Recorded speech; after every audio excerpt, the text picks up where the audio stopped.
So we entered in side alley of the old town, Kharyog. You can see some remnants of the old houses of the merchants and the caravan leaders.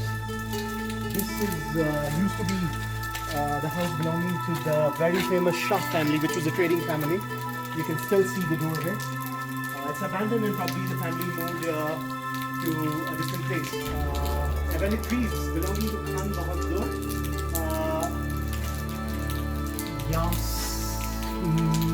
Shah.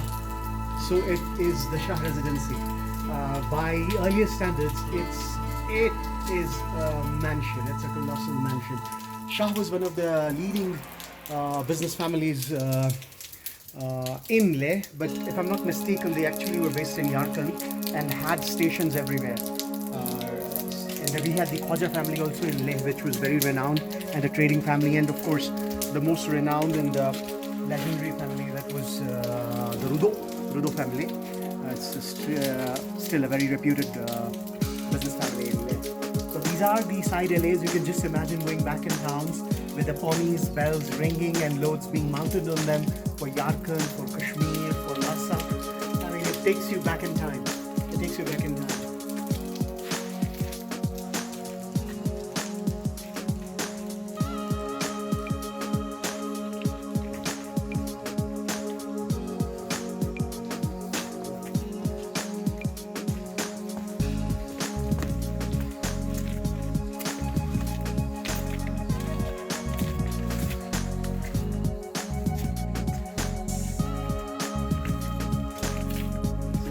Classical back allays, the staircases.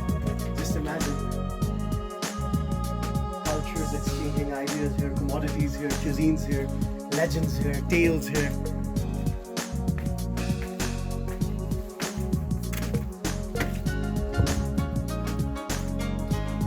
This is the Olpo house.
So right now we are sitting in a compound that in the earlier years used to be called Kharyog.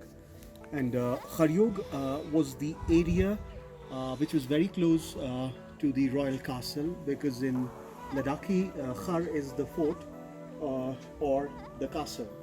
And Yog was the civilian dwellings that were proximal to the castle. And this place in particular, around the Leh Khar, that's the Leh fort that's just east of where we are sitting, was a central meeting point of caravans from eastern Turkestan. That's Kashgar, Yarkand, and Kohtan from the north, Lhasa, Shegatse from the east, Kashmir and Peshawar from the west, and Mandi from the south. It was a very big trade exchange point, and over the years, over the hundreds of years, this very small township grew to be very cosmopolitan and a melting point of cultures. That can be classically seen in this very compound, as we have a Ladakhi kitchen which is called a chansa. It's got dishes, copper dishes, hand beaten, which used to come from Kashmir, and the dishes particularly have a very classical Tibetan and Central Asian influence. We just now relished the momo, which is also called muk, and if you go west on the Silk Route, it's called the manto. So you can see that you have influences of 3 or 4 major cultures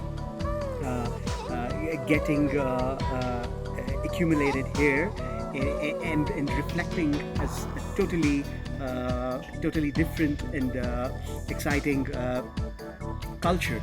So this was it, and just outside this Karyog you have a lane that has what is called Nanwai in Persian or Kandur in Kashmiri, and still the bakers, the traditional bakers there are Kashmiris, and so Kashmiris contributed to this town in terms of food as well. That was primarily their bakeries, and the Central Asians contributed in terms of some delicacies as the manto, and from Tibet you have the thokpa, the mukmuk, and from south I'm not very well aware how much was the cuisine influence.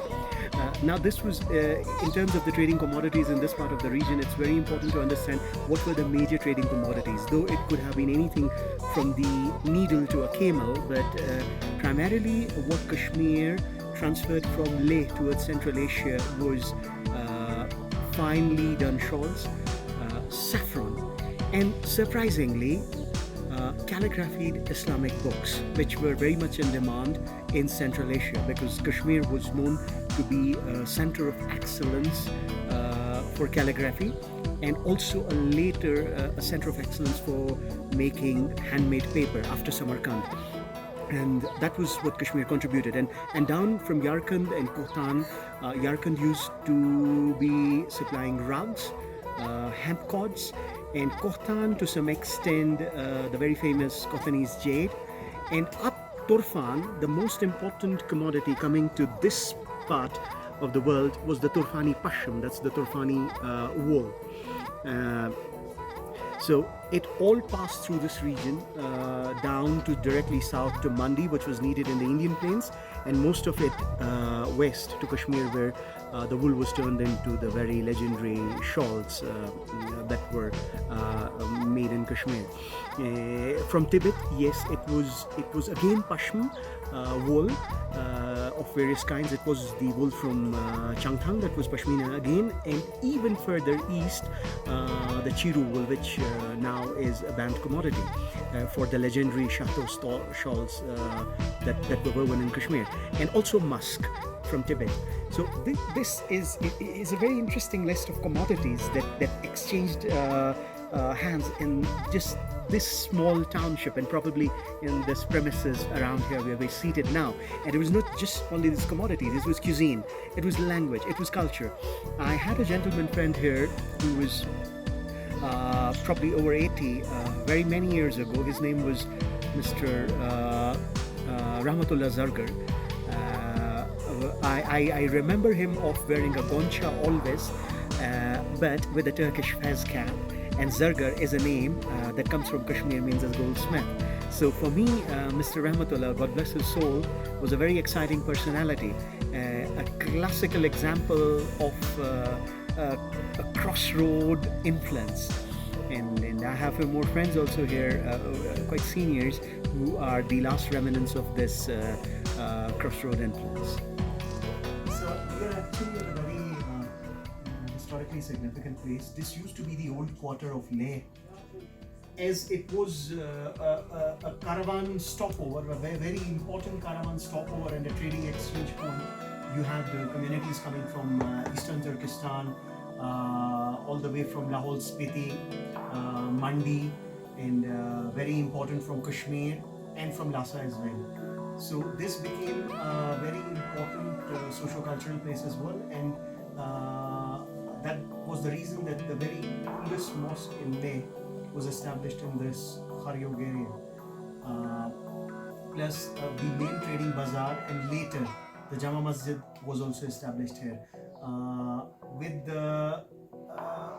the passage of time, this area got modernized and started turning into a very crammed locality.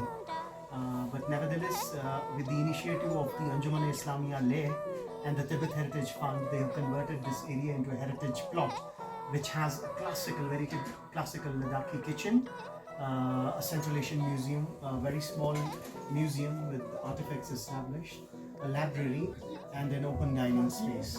So right now we will be enjoying our momos in a very traditional Ladakhi kitchen. So we're here at our meal time, and what you can see spread on our choksi is a very typical Tibetan momo. It's called momo also, it's called mokmok also, and as we go down through the Silk Route in the Pamirs, it will be called manto. The only difference is in Pamirs, it will be topped with coriander and will have a curd topping as well, and would be stuffed with lentils. As we go east, the manto becomes momo, and it becomes mukmuk, and it becomes simpler, and sans the vegetable toppings and the curds. The accompaniments are the chutneys, the vegetable spice puree, and the soup. Another very interesting thing is here I see a beaker, a tumbler, that has been handcrafted from the Valley of Kashmir. You can see the very typical Chinar motifs. This is an extremely crude piece. What we used to have earlier was much finer. So I see an amalgamation of the utensil coming from the west, that is Kashmir, a dish coming from East Tibet, that's mukmuk, served in a Ladakhi kitchen. And this exactly gives you the idea how all the cultures, the four major cultures in the region, merged in this very small space.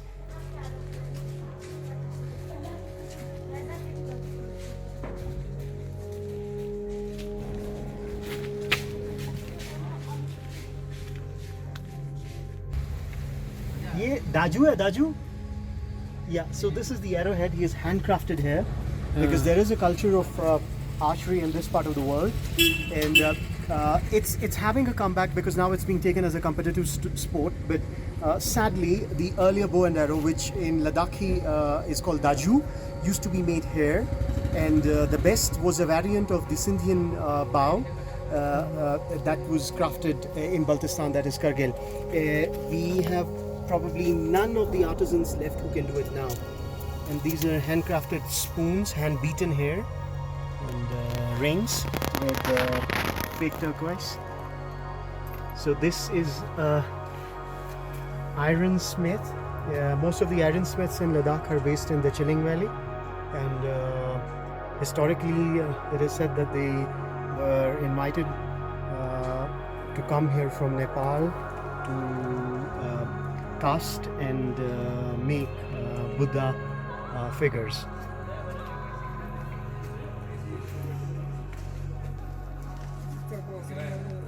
So it's been a rainy morning in Leh, and we are starting for Srinagar, and we hope the weather remains calm all through.